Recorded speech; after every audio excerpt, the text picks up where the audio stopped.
guys, and welcome to the grand finals of the High School League of Legends Championship. Alright, as you guys know, since about 9 o'clock this morning, we have had 4 teams battle it out, and it comes all down to this. Will it be Kelvin Grove College? Yeah? Or will it be Calamvale Community College? Alright guys, we are going to roll some clips from those 2 teams. Let's start with Kelvin Grove.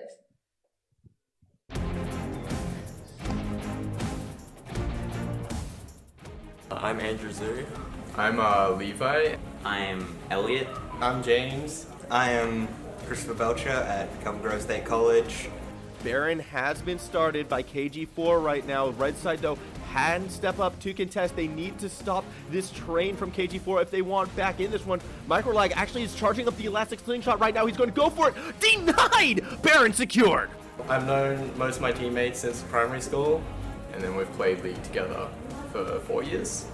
It looks like Radiant is on the hunt for Malfunction. Ultimate used. He runs into the blasting cone and he's thrown into a bad situation. The kill is secured as backup arrives. Boosted Garbage going in super deep after Microlag right there. Help from Dorlingus might be able to maybe make the save. The passive is popped on the Zac, but Boosted Garbage will go down. Radiant on the backside looking to rejoin the fight. He's not able to get into Macintosh as Nubby Dub is coming from the front. He has the double. He has the triple. It might be a quadra. I think we've done pretty well so far. I mean, only dropping 1 match in the previous best of 3 game we played.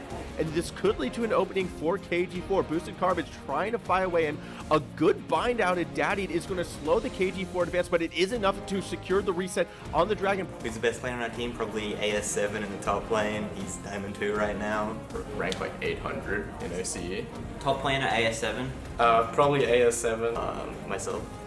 Can't continue pushing on, but a dark binding onto Boosted Garbage. This actually could be an opening. No, he's going to try and turn it around. The Wombo is there in the backline from Somerset, just got blown up. AE7 coming up huge. A double kill for this Riven. Don't want to be too high on my horse here, but KG4 might go all the way through. Alright, let's give a nice warm welcome to the blue side, Kelvin Grove State College.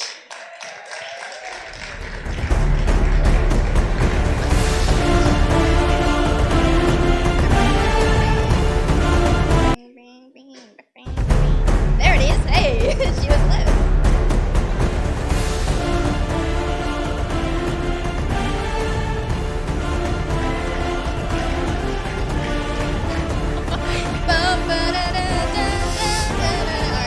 Alright, in the top lane we have their star player, AS7.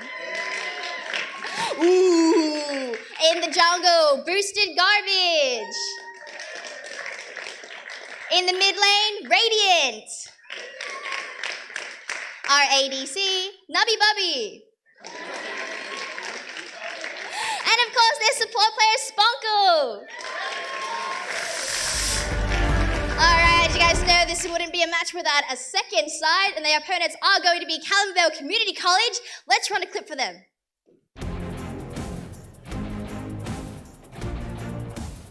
Hello everyone, my name is Fifi Fan. My name's Ethan McKinley. My name's Tatron. My name is Chris. My name's Brad. I'm Matthew. I'm from Calamvale Community College. Calamvale does know this is happening. The pings are there. Yeah, Rise can TP in. Yaxi Horn waiting for his chance. Now Rise is using the teleport, so the teleport's burned. Mercy Door has to back out. I do not think they want this fight, but Baron's already down to a quarter. I met my teammates through school, but I think our friendship really built during our playtime in League. Silgi was like a special case because we had a lockdown, like school lockdown, and he crawled over to me and he asked me if I played LoL, and I was like, yeah. And after that, we played LoL and we became best friends. Sology is stepping up, he's going to contest it. Big 10 combo ults coming through as Fifi Fan is able to take down this Nico. The bullet time through the center of everyone does not secure himself a kill, and all of a sudden Calamvale is jumping in hard on this re-engage. Fifi Fan coming up huge, gets himself the triple and the quadra to boot, and with that, Calamvale should win this game. So our season's gone great and we're like undefeated, so. For the competition so far, I think the team we versed before is like they're alright, but I think we should meet some better teams in the semifinal and the final. Actually, everyone is kind of roaming up to Fifi Fan, who is on his run, condemned to the wall, already down to half, but flashes in, gets so much of that health back. He doesn't go for the 1v3, he wants the 1v4 instead, still looking for Mike Shamardo. Third guillotine goes down, a quadra kill for Fifi Fan, and that is what is going to take Calamvale to the University of Queensland and to this live semifinals. Everyone's good. I mean, in my perspective, everyone's the best player. Calamvale making a statement out of this quarterfinal. They looked so strong in this one. 2-0 would be good, but hopefully 2-1.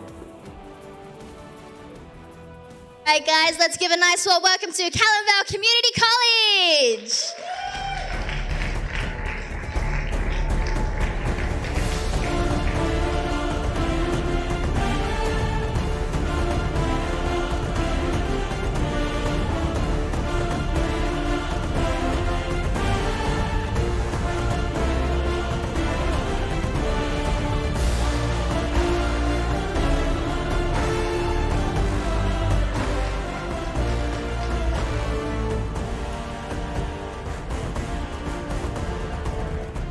Alright, their lineup for today is going to be Fei Fun in the top lane. Their jungler, which one? Their mid lane will be Sugi. AD carry, Wooby. And of course, their support player is going to be Yux Young. All right, as these players do get ready for their next coming match, we are going to be heading over to the casters desk as they give us all the commentary for the entirety of the matches. It is now time for our grand final. How are you feeling, Mitch? Oh, I'm very excited to be back on the casters desk for this big game. Calamvale obviously coming on top in that last series, and KG4 obviously from earlier today, the winners, and both these teams winning, 2-0, so both emphatic victories. Both these teams undefeated as well. So one of them will finally have to break that winning streak, and we'll see who is our Queensland champion. How will they survive without that income off of win streaks? I do not know. I have to get one TFT reference. We're going to get it out of the way. It's going to be all business here on out. Kelvin Grove, Calamvale, top 2 high schools in Queensland, finally duking it out. It's definitely going to be a match of the ages. Our first ever, event in the Chanel Theater that's League of Legends related. 2 undefeated teams. Like, it's the stars have aligned for this perfect match. Oh, yeah, no, it is going to be very incredible. And both these teams are very even as well on paper. KG4 definitely have, like, a stronger top side of the map. Their top laner AES7 is, by far and away their star player. Looks very strong. We can see that in those series today where, whenever he was ahead and he was playing well, the whole team just seemed to work. And when he fell a little bit behind, it was a little bit disjointed. And so there's definitely opportunities for, some chinks in their armor, right? Well, on the other side, Calamvale, they played such a clean macro game, both those games. They made the right decisions when they had to, and especially the AD carry Wooby today has been absolutely on point. So I think across the map, there's just a lot of different options that they have. KG4, they have this big, huge top lane. Calamvale obviously have a really strong bot lane. We've seen their top laner Fan pop off as well. Didn't do that as much today. I guess maybe tougher opposition in the top side, which we haven't really seen before. But this whole difference between these two teams is going to see how good these players can come out on this big stage in one of the biggest games of their lives. This is live in front of a lot of people playing for a real thing, a real stakes, a big trophy on the line. This is everything for them. This is just that, and I mean, yes, both these teams are coming into this 2-0 through that semifinal, but it's not as if they've been infallible. You did mention for Kelvin Grove, when AS7 starts to fall behind, maybe their decision-making starts to falter a bit. Maybe they become a little less confident. It's safe to assume that he sort of is who they rally around and play behind, and from there, that could be a point Calamvale might look to exploit. They might try to put pressure on that top side, maybe throw KG off of their game. In return, though, Calamvale, yes, their macro has looked good. Yes, their games have looked clean. We've never really seen them from behind, though. Can they carry that over against an opponent that can pressure them right back? I feel every game is easy when you're super far ahead macro decisions just because you can get away with a lot more. But in a tight game where, every decision matters at much greater stakes, will they be able to have that same level of macro? And I'm actually not too sure. I mean, I think one of their biggest things is they have a really strong jungler. Which one has been playing really, really well. And when we saw him last week, he was playing, very, very well, and how he controls the map in the early game, or early tempo through his jungle pathing is something that I think is very unique to Calamvale and their jungling style. I don't think KG4's jungler does the same thing. Obviously, we'll have to see how they adapt and play on stage, but I feel like he's a lot more of a plays those, like Sejuani, farms, gets to 6 and then influences the map. Not as much about early game, whether, which one plays like the Rex side where he's playing, wanting to gank at level 3, wanting to get pressure on the map early and try to turn the map to your advantage as soon as possible. Yeah, but I don't think it's a case of Boosted Garbage not having those junglers No, within his definitely not. repertoire. He is known a bit on the solo queue scene as being that Olaf player. He likes his AD jungles. He likes his Vise. He likes his duelers. I'm sure he can pull out that Rek'Sai. It's just a case of, playing what the team needs. And I feel both Witch One and Boosted Garbage, their jungle pool, very, very strong, very, very stable. I would like to see Boosted Garbage actually take a more aggressive jungler, perhaps, maybe see what he can do on it. For Calamvale, I think we already know they can play both aggressive and defensive jungles. I feel, with each of these teams, they can each adapt their play style. They obviously have to go undefeated. They can each, play meta, play comfort comfortably both ways. It's definitely going to be a fascinating pick and ban phase. Yeah, I mean, if you look at especially those jungle champions, his strongest champions for Boosted Garbage is stuff like Olaf, the Vi, which are still junglers which rely on getting level 6, so you still want to hard farm early. Although which one's champion pool is, Rek'Sai, the Lee Sin style of champions, like you want to get in their face early, the J4 as well, right? And I think his playstyle emulates that. I mean, it is very much, if Boosted Garbage could take an Olaf or a Vi and go for invades and try to really stick it to which one early. I think that's definitely a new avenue that KG4 could look to show us. Yep. But I think in history and as you've seen these teams play out, I think KG4 style is especially with Radiant in the mid lane. Right? Radiant plays Echo. We saw him with Xerath today. We've seen him in his match history. He plays a lot of these. Control mages, Karma, Xerath, these kind of champions, where you're not actually, pressuring the map early. You're doing a lot more of sitting back and waiting to get, the 1 or 2 items before you come out and do damage. Whether on the other side you've got Sugi, who plays very aggressively. He plays like a Kali. He's Vladimir that he, is traditionally a scaling champion. He played very aggressively in lane and looked to get solo kills, looked to get picks. He's a very, very strong player and wants to take you on individually in a mechanical 1v1, which I don't know if Radiant's, fully up to, if he's ready to do that or if he really wants to do it. I think his playstyle is much more of the sit back, be simple, let AS7 get to a position where he's comfortable and then take over the game that way. I mean, you say that, but I'm still remembering Radiant on that Echo and how he did sort of take that over. Yes, he had help from Boosted Garbage in that game, but it still was the Radiant show, just like Game 2 was the Solgi show. Yeah, so exactly. Both these mid laners have that ability to try and take the game over. The matchup, though, I'm most looking forward to is down in that bot lane, the battle of supports.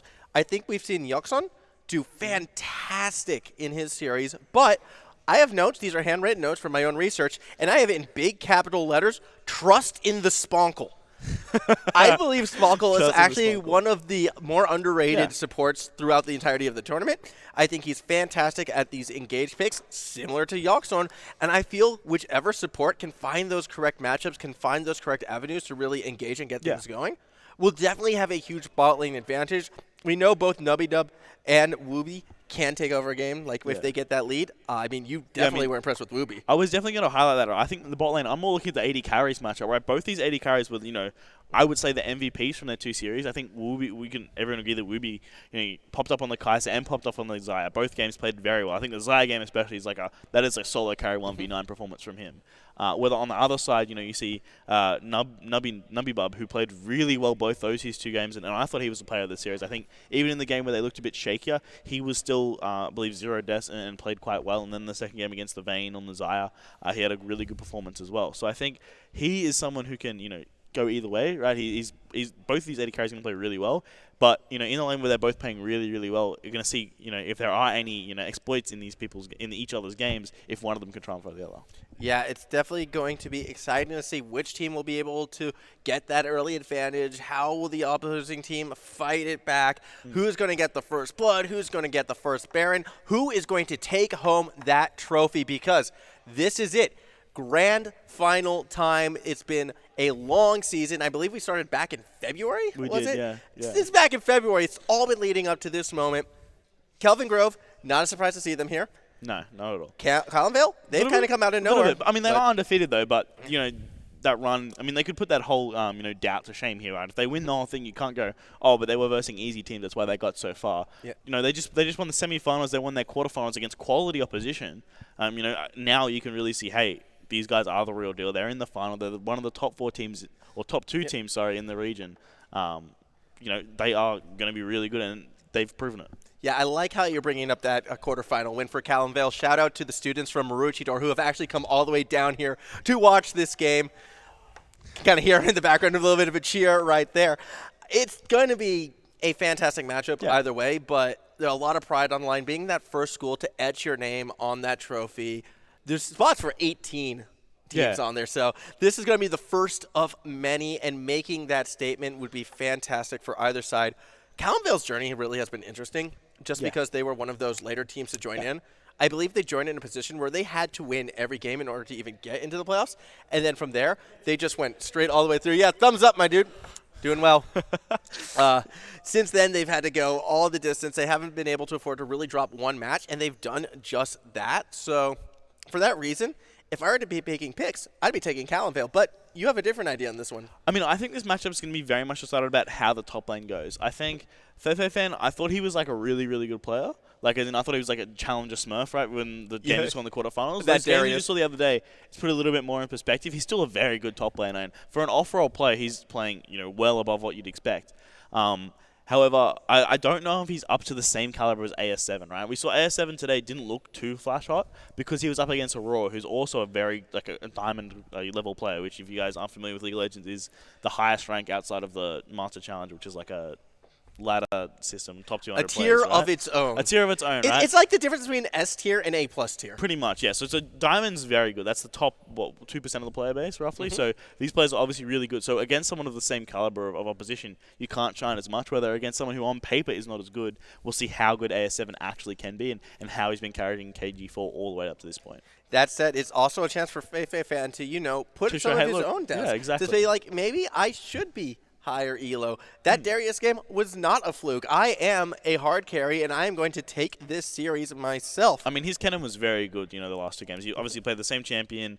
Against the Urgot, he stomped that matchup, and then against the Ornn as well, was able to abuse him, effectively, dodge the Ornhorns, get enough pressure. I think his macro gain and playing that 1-4 style is really good, but I think against a stronger split pusher like AS7, who loves to play those split push style champions, is going to be very hard to see, and especially if AS7 gets his Aurelia, that is one scary man. That is if AS7 does get that Aurelia. I'm really excited to watch AS7 in this lane. Because when I associate Diamond players, it is their lane presence, their zoning, their footsie game. How strong are their footsies? How are they able to sort of push away other people? Exactly, yes, the micro movements. Footsies is a fighting game term. I'm not just making that one up. So I do definitely am excited to see how he handles that. And if Feifei fan, who is off-roll, is able to adapt to someone with that sort of lane presence at the top level, especially in a high-pressure game, it's going to be tense. So knowing all this, knowing with the bans and that, what sort of picks are you expecting to see out of each team? Like, what team comps do you want to see? I mean, I think KG4 are going to play very similar styles they had the other 2 games. They want to play scaling jungler, scaling mid laner, play something that's safer. It's not going to die in lane, just going to get through lane phase and get to the team fight phase. They're going to want to play either in a very aggressive bot lane or a good strong dueling bot lane matchup, one they can contest the dragon with and contest the push. And on the top side, they want a solo jeweler who can really take the fight to Feifei fan. I think, and then on Calamvale on the other side, right, they have played very much team fight comps, but team fight comps with an out. So they had, obviously with the Kennen in the top lane, Slicing Maelstrom is a fantastic team fight ultimate, but Kennen itself is also a really good split push because he has an easy escape, and also, a ranged champion, so it provides pressure and is a lane bully itself as well.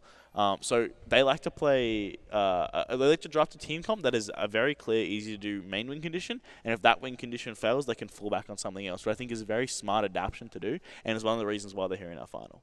Yep, I definitely believe, as you put it, it's the out, and that out typically had been the silent pressure. In Game 1, it was the Kennen.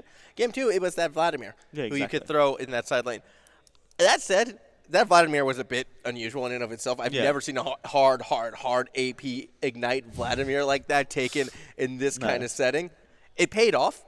I'm not sure if that kind of play, though, will pay off once again now that we're in the grand final. Yeah, I mean, I think, obviously you're up against stronger opposition, and once again, it gets another level of difficulty, right? Like, even though, semifinals are still very strong, there's still some kind of deciphering input. Oh, this bracket might have been a little bit easier, or these players might not have. This guy didn't play this game, right? But this is the final. These players are live and in person. They know who they're playing and who exactly it's going to be. And there are no more excuses at this point. It's who's really good and who can take it to the other team and show they're better. Yeah, and who is going to advance to that national level. Just a quick reminder of where the winning team goes from here. They're entering an interstate round-robin tournament where there'll be a representative from Queensland, obviously, the winner here. You have New Zealand, you have New South Wales, Victoria, WA. SA and NA together, and then, WA as well. And then the top 2 teams after that going to MEO. That's right. A chance to play on the largest of large stages in the big national final. It's going to be a, showdown of the ages for sure once we get there. So really a win here. There still is a journey to go. But to say you are the best team within the state, that's some pretty good bragging That's rights. a big achievement. Right? Winning the state championship is huge. Any sport or any other event, winning the states is a big, big deal. And for both these sides to do it, here and then move on to a further competition and have opportunities to maybe even travel to Melbourne, it's a big event, and it is very different coming from getting this really good on-stage experience, which other schools don't really get in these other tournaments. I don't think Meta have these live finals like we do here for the Queensland one. And when they get to the nationals, they're going to be on the same stage and in the same environment. And it gives them an element of stage practice, which could be very effective. I don't want to be too bursty of the bubble, but they did have some live finals. Yeah, oh, look at that. Yeah, they look had at Meta moving up in the world. Yeah. Still, though, the round-robin stage will be once again played over LAN. I do know that much, but I can't go into too much details after that because that's not what we're here for. We're here for Queensland. Exactly. We're here for our own state, Queensland Pride, Maroon Pride. Maroon Pride. Maroon Up the Pride. cane toads, eh? Yeah, exactly that. And I'm just super keen to see who we are going to be sending to that level. I have faith in both these teams to put up a strong showing. I'm curious. I feel if Calamvale comes through this grand final with a performance similar that we've seen in the semifinal, I think maybe they might be that golden egg team perhaps. But if Kelvin Grove can beat Calamvale after that performance that we saw in the semifinal, that would tell me that Kelvin Grove, they can rise to their level of opponents and they can take anyone.